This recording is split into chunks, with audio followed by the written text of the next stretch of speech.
Okej. To my. To my.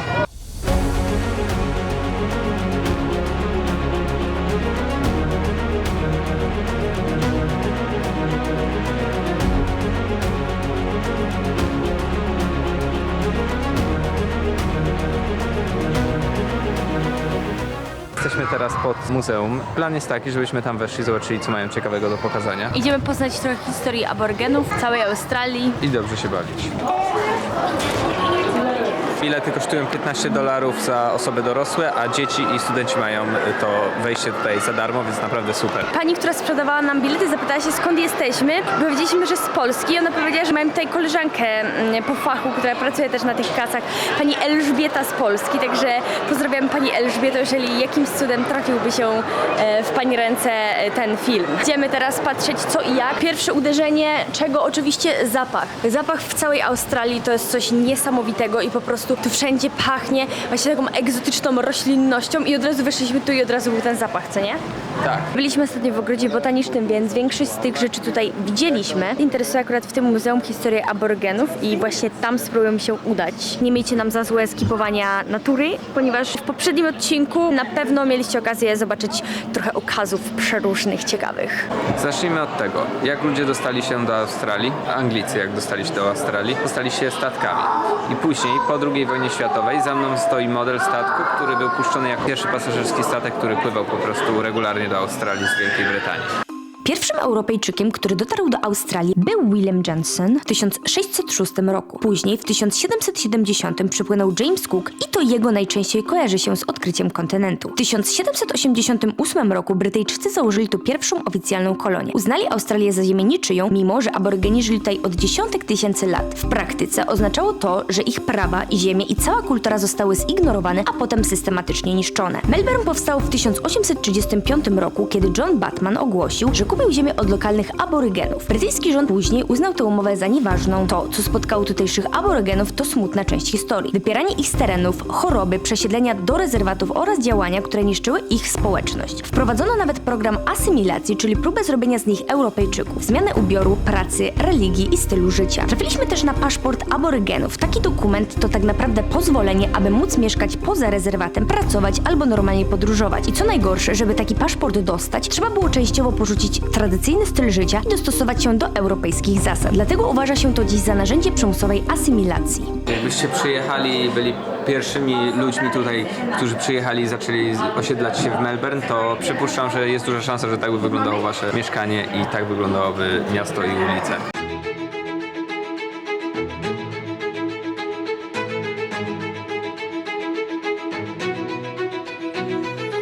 Tu rzeczywiście można się przenieść i poczuć tak jak kolonizatorzy, którzy osiedlili się w nowym miejscu i zaczęli wszystko budować od początku. Pewnie wam się teraz wydaje, że troszeczkę mało egzotyczna ta Australia, pod takim względem, że jednak jesteśmy w mieście. I rzeczywiście, jest to dziwne, że tu jest aż taka cywilizacja, że nie masz jakichś pająków, nic cię nie chce zjeść, zabić, ale natury jest bardzo dużo. Wszędzie czuć zapachy, tak jak już Magda wspominała, jest bardzo zielono, jest bardzo ładnie, jest naprawdę świetna cywilizacja.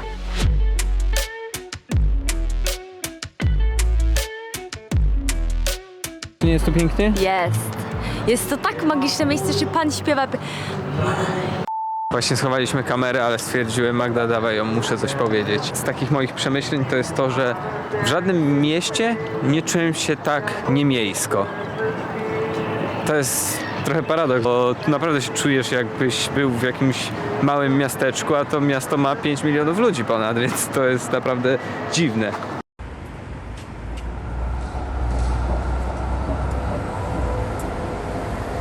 Witam Was w kolejnym dniu. Właśnie wychodzimy z mieszkania. To była nasza ostatnia noc w Melbourne. Dzisiaj mamy nadzieję, że będziemy mogli zostawić plecaki w recepcji, ponieważ lot mamy bardzo późno i po prostu pójdziemy coś porobić.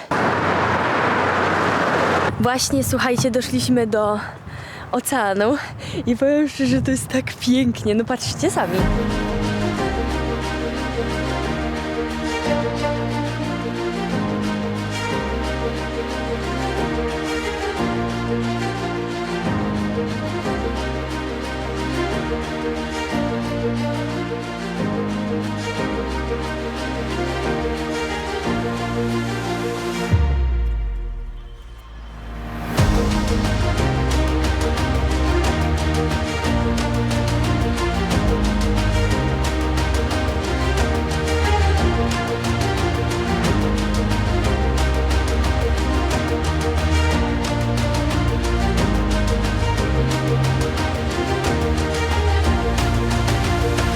masakra. Jest tu bardzo pięknie, ale też jest bardzo wietrznie, chociaż aż tak nie wieje, tylko po prostu ten wiatr, który powiewa, jest bardzo mroźny. I mimo, że jest ciepło, to jednak jest zimno. Jeżeli chodzi o widok, no to jest zarąbisty i podejrzewam, że przy zachodzie słońca albo w nocy wygląda to przepięknie. I widać, że tutaj właśnie to jest sekcja, w której ludzie przychodzą pobiegać, trochę sobie popatrzeć na widok, pospacerować. Z takim widokiem nad miasto to nawet ja mógłbym biegać.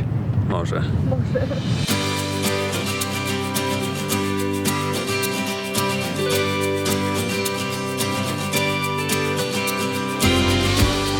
Co znaleźliśmy właśnie? Słyszeliśmy o tym, właśnie spotkaliśmy publiczne grille, więc można sobie przyjść tutaj na przykład właśnie na jakiś piknik, czy na spędzenie dnia z rodziną i można sobie tutaj rozpalić grilla. Słyszałam właśnie, że oni kochają robić grille, kochają jakieś takie kempingi i spędzanie czasu w naturze, więc po prostu wszędzie, gdzie nie pojedziecie, gdzieś tam w głąb Australii, jest mega dużo miejsc, w których po prostu randomowo są postawione jakieś takie grille. Warto jest mieć też ze sobą butelkę, którą bierzecie na wyprawę, ze względu na to, że w Australii wszędzie są takie wodopoje, z których można uzupełnić swoją butlę albo po prostu się napić, więc to jest też mega super. Nie macie się co martwić o to, że zabraknie wam wody na pustyni. No tak, a woda tutaj też swoje kosztuje, więc jak ktoś lubi pić wodę, zamiast pić wodę i za nią płacić, można sobie po prostu mieć swoją butelkę i pić za darmo. Ja byłabym sobą, gdybym nie dotknęła wody i zobaczyła, jak temperatura. Będzie pierwsza nasza styczność z Oceanem Południowym. Ocean Południowy. Tak. Nigdy nie dotykaliśmy i uwaga, nadszedł moment dotknięcia Oceanu Południowego. Zimny. Dobra, ja też muszę. To jest ten nasz wiatr- pierwszy raz Ocean Południowy dotknęliśmy. Haha, na moim koncie są już 3 oceany. Siedzimy sobie tak, no i ja tak mówię, no że ciekawe, jak wygląda w ogóle tutaj community Polaków w Australii. Akurat zaraz przyjechało 2 panów na rowerze, którzy sobie rozmawiali po polsku. Nagrywa się? Tak. To właśnie sytuacja się wyjaśniła. Tam za tym jeziorem, co opowiadałem wam, że jest bardzo dużo rozkładanych jakichś rzeczy i budowanych trybun. Okazuje się, że będzie tutaj 16 marca Formuła 1 w Melbourne i dlatego jest tu pełno właśnie trybun, które budują. Tak jak za mną widzicie, też jest napis Pirelli i są bandy porobione, więc po prostu będzie tędy jechała Formuła 1. Trochę niestety się nie wstrzeliliśmy w to, ale też dzięki temu, że tu przyjechaliśmy, przez przypadek się dowiedzieliśmy i właśnie będziemy przechodzić przez trasę Formuły 1 w Melbourne. Patrz, patrz. Dotknąłem.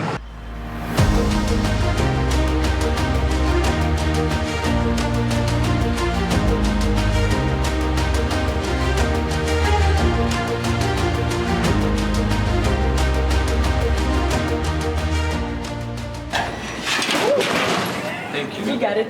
Thanks. Thanks. Sorry about it. No, no worries. It's all good. Odebraliśmy bagaże i teraz idziemy zamówić sobie transport. Okazuje się, że żeby dostać się do lotniska, są opcje albo Uber, albo są jakieś tam busy. Tylko że te busy jadą tak z 2 godziny, ponieważ korki i te sprawy.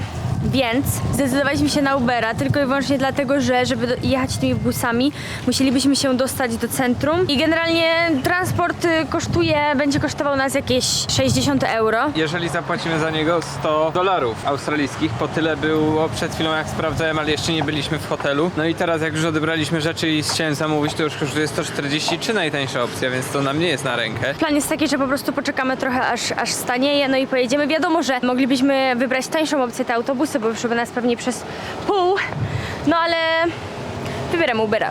123 już jest. Dobra, jest taniej, słuchajcie, no bo... Bierzemy? Nie, jadę za 100. 102 zamiast 100... 43. Dokładnie, a później 123. Wystarczy czasem chwilę poczekać, słuchajcie, i naprawdę to, co pokazuje wam właśnie aplikacja, często zależy od właśnie miejsca, w którym się znajdujecie, godziny i tak dalej. Właśnie przyjechaliśmy do Avalon Airport i jesteśmy, jak to się mówi po angielsku, in the middle of nowhere, czyli w sensie nie ma nic, totalnie nic, jest tylko to lotnisko i nasz przyjaciel. Kierowcą Ubera był pan z Etiopii, był bardzo w porządku i trochę z nami porozmawiał. Sam zagadał, powiedział, że to jest jego dodatkowa praca, że mógłby siedzieć w domu czemu, ale bardzo lubi pracować na kierowcy jako kierowca Ubera. Pracuje u Polaka i że to jest raj na ziemi do życia i że jak chce się polepszyć status finansowy, to trzeba tu przyjechać po prostu. Ale nie wiemy, na ile to jest prawda z tego, co on opowiadał, ale z tego, co mówił, przedstawił tu życie w samych superlatywach. Co ciekawe, pan, który nas zawoził, też również powiedział, że nie ma opcji. On żyje tu 12 lat i powiedział, że nie miał ani jednego węża, ani jednego, wiecie, pająka takiego dużego, groźnego. Więc w ogóle obalamy mit tego, że w Europie wszyscy myślą, że w Australii to tylko kangury, koale i wszystko chcecie zjeść, bo to nieprawda. Jeżeli mamy być szczerzy, to rzeczywiście powiedział, że to jest zakłamany obraz Australii, zwłaszcza Melbourne. Dobra, wchodzimy zobaczyć, co jest grane. Słuchajcie tylko świerszcze i muzyczkę z radia, nic więcej. I tego naszego kolegę ptaka. Nie uważasz, że to jest troszkę jak w Stanach, jak byliśmy na tym stacjach Jakaś, benzynowych tak, na road tripie? jakaś Arizona, Nevada, coś w tym stylu. Dobra, wchodź. Idziemy. We apologize for any inconvenience, nice. No, nie wierzę, tu nie ma nikogo. Dobrze, że zajęłaś miejsce. To jest lotnisko tylko dla linii lotniczej Jetstar, więc trochę jesteśmy Patrz, jaka jakbyśmy byli... burżuazja. Właśnie, trochę jakbyśmy lecieli prywatnym samolotem. Dzisiaj są tylko jeszcze 2 loty. I żaden nie pasuje do naszego. Nie, przepraszam, To zajebiście. No. Mamy arrivals, czyli przylot, Okej. a zaraz obok mamy departures, I co pasuje? oznacza, że tylko jeden lot jest dzisiaj jeszcze, który jest, nasz to jest ostatni lot z tego lotniska, a jutro mamy tylko 1, 2, 3, 4, 5, 6 lotów. Ej, jesteśmy takimi leszczami. Ja dopiero przed chwilą zauważyłem, byłem w toalecie, że jestem mega czerwony na twarzy. Jestem spalony tu.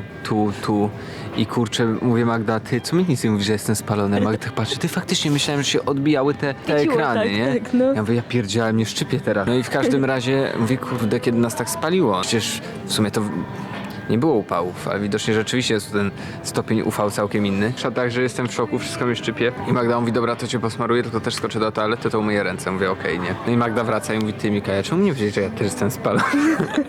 Po bardzo długim oczekiwaniu na lotnisku jesteśmy właśnie w samolocie. No i słuchajcie, wyniknęła jeszcze pewna mała niespodzianka, a mianowicie to, że okazało się, że pan, który przepuszczał nas, sprawdzał, ile mamy kilo i nie przepuścił nas i my już oddaliśmy nasz nadawany bagaż, za który zapłaciliśmy, więc próbowaliśmy to jakoś wyupychać, ale niestety się nie udało. Wszystko kwestia właśnie kamery, która waży swoje i ona jakby bez niej wszystko byłoby ok, więc musieliśmy nadać mój bagaż. No i poszliśmy znowu do okienka, no i powiedzieliśmy, jak wygląda sytuacja. No, kupiliśmy 15 kg, no i nie zapełniliśmy tego 15 kg, mieliśmy 3 kg na nadwagę, więc gdybyśmy te 3 kg wsadzili do tamtej torby, to byłoby wszystko git, byłoby z jednym bagażem nadawanym. No ale się tak nie udało, no i pani w ogóle wzięła od nas te karty pokładowe i paszporty i powiedziała, że kto nas odprawiał.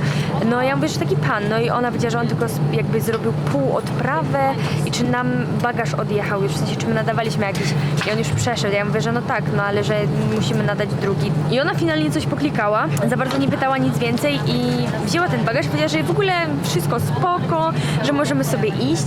No i nie nakleiła nam tego drugiego jakby biletu na bagaż, więc nie wiem, czy go podpiła do tamtego, co się stało, nie mam zielonego pojęcia. Problem polega na tym, że martwię się, że po prostu przylecimy do Sydney i będzie brakować jednego bagażu, chociaż jest to ostatni ich lot, więc mam nadzieję, że wpakuję wszystko, co jest możliwe.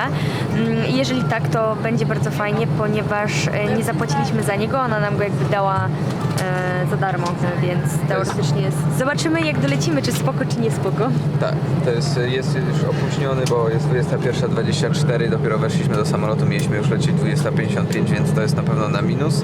No i to na minus, że mieliśmy taką kontrolę, bo tak naprawdę to jest nasz 9. lot od początku tej podróży, czyli od 6 stycznia. Tak. Jeżeli dobrze liczę, to chyba 9. lot i pierwszy raz mieliśmy takie mini komplikacje.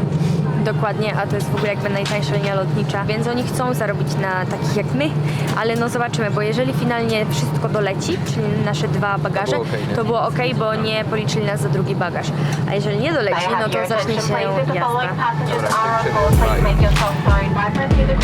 Słuchajcie, cała prawda, czy dotarły nasze bagaże i przyjechał jeden za darmo. Uwaga, uwaga. Tak,